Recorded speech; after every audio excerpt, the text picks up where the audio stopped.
For those who know me, I am Erin, Little Urban Farm Girl, and my content typically revolves around gardening and little urban farming, raising chickens, homesteading, foraging, and that kind of stuff. I just wanted to give you guys a heads up that for a little while I am probably going to be sharing some information around Hurricane Helene. It is not because I want attention, it is because I have friends on the ground who are not getting the information that they need out, and there's a lot of myths and things that are being spread that are not helping the efforts. So I'm jumping in here only to hopefully help the efforts and to be able to give you guys real information that's going to be helpful for you. I know sometimes people want to stick to the bigger charities because they trust that. There are other people that don't want the big charities and they want something local that they can give to because they feel like that contributes better. I'm not saying either one is better than the other, but I want to be able to give you guys the information from some of the local people in the region. I am about 2 hours away from the Appalachia region. I'm 2 hours from Asheville specifically. The whole region is being affected up there. That's why you'll hear me refer to it as Appalachia. That is what the region is called in the Appalachian Mountains. It's part of the Blue Ridge Mountains and that whole conglomerate of mountains. Asheville is probably one of the most well-known, which is why you're probably hearing it classified that way as the Asheville region, but it is a lot more than the Asheville region, and the Asheville region I don't think has been hurt near as much as some of these other smaller areas. I'm in several different support groups trying to help, and I have connections that I want to be able to share with you guys. So the first one is Operation Airdrop. I have a friend that is right now, they are military. They are working with this organization to drop supplies. If you go by road, you're not going to get very far because there are no roads out there. They're dangerous. They're not going to let people onto them. So unless you know someone specifically, you're not going to be able to just drive a truck over there. It's not going to happen. You might be able to get close. I don't know for sure on that part of it, but just fair warning, you're not going to be able to get very far. But anyway, Operation Airdrop is obviously connected to some helicopters and things that they are dropping the needed items that are for the people in those regions. So it is an Amazon wish list that my friend who is working for them has put together. Right now, their biggest needs are medical supplies and baby bottles, and probably other baby items as well, along with some of your warm weather stuff, because they have some 40-degree temps that are supposed to be coming. And if these folks don't have any means for heat, they're going to need blankets. They're going to need sleeping bags. I'm from upstate New York originally. 40 degrees probably doesn't sound that bad. I promise for those of you in the north, it is for those people here. That's cold. That's cold for them.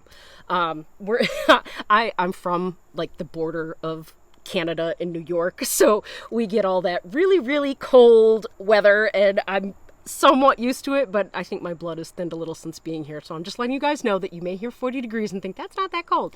It is for us. Anyway, though, that is some of the stuff that they're asking for right now. One of the groups that I'm in is centered around Burnsville, and I don't know exactly where Burnsville is. I'm not familiar with Burnsville. I've been to a lot of the tourist places. I have been to Lake Lure. I have been to Chimney Rock. I've been to Blowing Rock. I've camped out in that region. I've hiked out in that region. I'm not always familiar with the smaller towns. So I'm not sure where Burnsville is, but they have put a call out asking people basically to stop bringing food because they've gotten too much of it.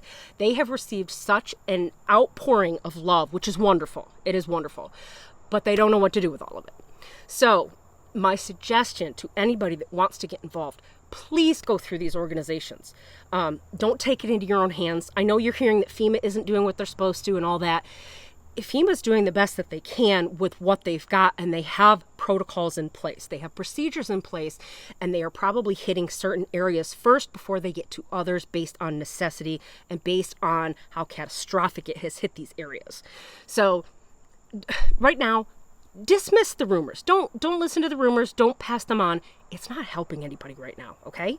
Let's focus on helping people, and that right now is going to be my focus with any of this information that I share with you guys. So let me back up. I will put a link in my little bio link, and I will make sure to give you direct access to the Amazon wish list that my friend Erin has put together. When I do this video, I'll share the picture and their information so that you know that he's legit. All right. He's worked with the military, and he's working with an actual organization that is getting stuff done. This is not just a random civilian. This is actually somebody working with an organization. There are several organizations on the ground that I'm sure could use our funds. And that is one of the things that we can keep doing from far away if we don't feel like, we're so far we don't have volunteer efforts, or, maybe we can't go there in person. Our funds are going to be needed, and they're not just going to be needed now and in the next few weeks. They're probably going to be needed for the next year or more. There is a long game here. People don't think about that. They think about what it initially hits, when it initially happens, and then slowly it trickles down into nothing, and then they're taking care of things themselves. So if you're not able to give right now and you're not able to help, don't worry about that. There's going to be plenty of opportunities for you to give down the line when some of the other opportunities are gone, and those later ones might even be needed more. So just hold on to the information, or keep my information, and we will make sure that you can access what you need to help when you can. What else? Oh, some of the organizations that are working out there. Shit, I should have written them down. I may have to put them in my bio as well. Samaritan's Purse is one of the local charities that has been in there helping. Operation Airdrop, I already mentioned. I have another one from a friend. What did she say it was called? It's similar to Operation Airdrop. So I'm going to have to give you guys a link to that, I think, because I can't remember the name of that. And then there's the Mules. There's a mule team that is going around, and they are packing up mules, and they are getting over all of the debris in the mountains to get things to people.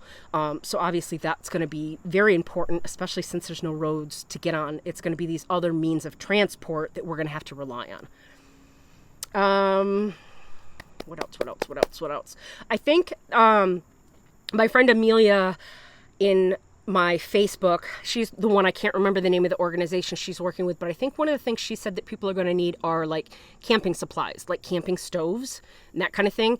I don't know if they have access to all the food now with everything that has gone that way, but they also are lacking the means, some of them, to cook it. I think some of the areas have gotten electricity, some of them have not. I have some coworkers in the region. Starlinks have been dropped off. I'm seeing a lot of information on the Starlinks not being dropped off. My coworker had one last week dropped off at the end of their street. She said it was a very, very weak signal. So if you are hearing that something's going on with the Starlinks, that might be what it is. It may not be that they're trying to stop them. There might be an actual issue that they can't get them the juice that they need. So we need to think through everything that we're putting out there right now. Every single lie and every single piece of false information, every conspiracy theory and everything that's out there is only muddying the waters for those who really need the help. Please, please stick to the information that you know, stick to the information that is being conveyed from organizations on the ground, and let's help people, and let's not confuse people. That's just not going to help anybody. One more thing, I did look into FEMA. Part of the reason I looked into it is because I have damage from this storm. Funny enough, it stops right at the edge of my county. So I can't get help even if I want it, but that's okay. I have friends and I have the means. I'm going to make it happen. I'm not worried about it. But if you are looking for FEMA assistance, the initial $750 that you are hearing about, that is not all the money that is available. The money has not run out. I know you're hearing that they need more money. And while, yes, that's true, they're not running out of money. There are a number of different programs with FEMA that people have to go apply for. The $750 is part of one program that is to address people's specific immediate needs. So they can get housing, so they can get food, water. I know it doesn't sound like a lot. They are not planning on giving people just $750. That doesn't even make sense. And I would be outraged too. I hear you. But that's not all there is. There are several different things. So they have to do the housing and stuff in separate buckets and funnels. So they've got different programs that you have to apply for.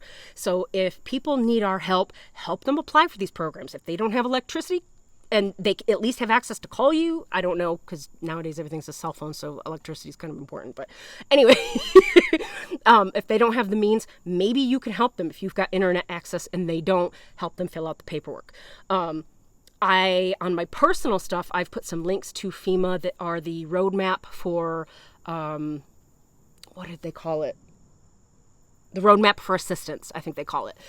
That $750 is the initial, like, here, this is the money we can get you as fast as we can get it that we have available. I don't know how they get it. I'm unclear on. I don't know the process like that. I just know from what I've looked into and from a few people that I've talked to about how it's supposed to work. So don't come for me on that. If it's not working, that's something that we may just need to wait a little bit and have a little patience. FEMA is doing all that they can. In fact, the $750 has been raised from what it used to be. My understanding is that when Donald Trump gave it out, it was only $500.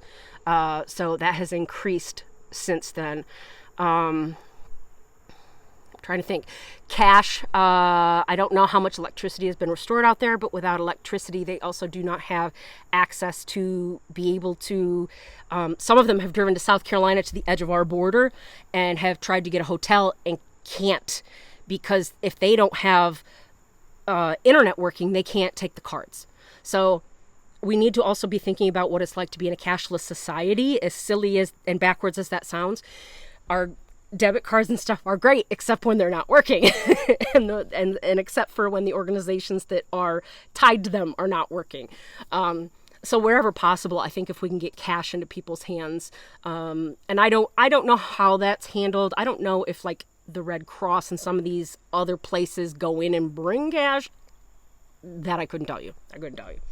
But that's just something that has been relayed that I know is very much needed. If you are a social media influencer, get your butt out of the Appalachia region right now. You don't belong there. You don't need to be there. Your heart is not centered in the right place. The people don't want you there. Please leave. I'm not even going to be nice about that, because you are taking up valuable resources that are needed by the people there, including gas, including food, including water. You don't need to be there showing up just to do a video, and we can do videos from here. We can do videos from far away. You don't need to be on site clogging up the processes that they're trying to work through. You are just another body that they are going to then have to account for in case there is an accident, because it is dangerous territory. And it's none of your fucking business. Get out of there. Like, these people are trying to do their job. Let them do their job. If they want you there, they'll ask you. Get your butts out of there. What else? I think for now, that's all that's coming to mind.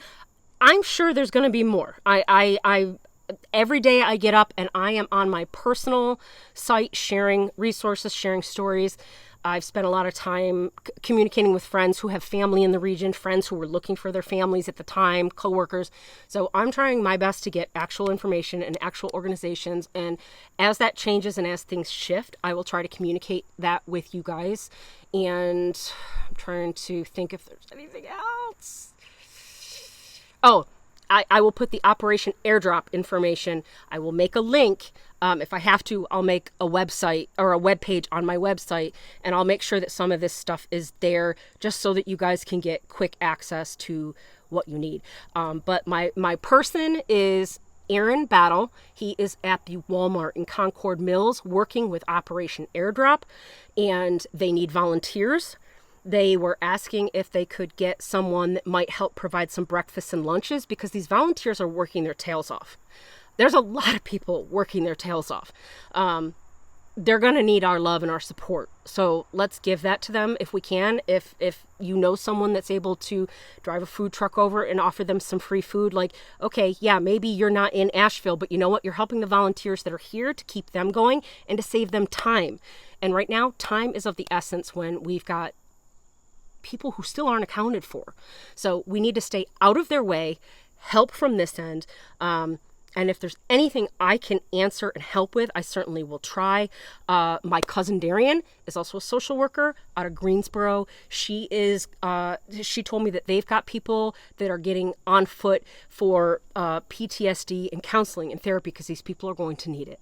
I don't know the details as far as like someone to immediately contact, but my cousin works specifically with children, and I've already told her if there's any children that don't have family, send them my way. I have a bedroom. I don't have kids, and I would love to.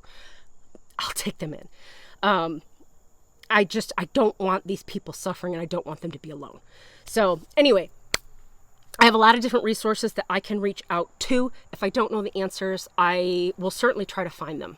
And there's several of us that will probably be getting together very soon. I work together. You guys have heard me mention this a long time ago. Redesign Trainings is a group that trains peoples for leadership.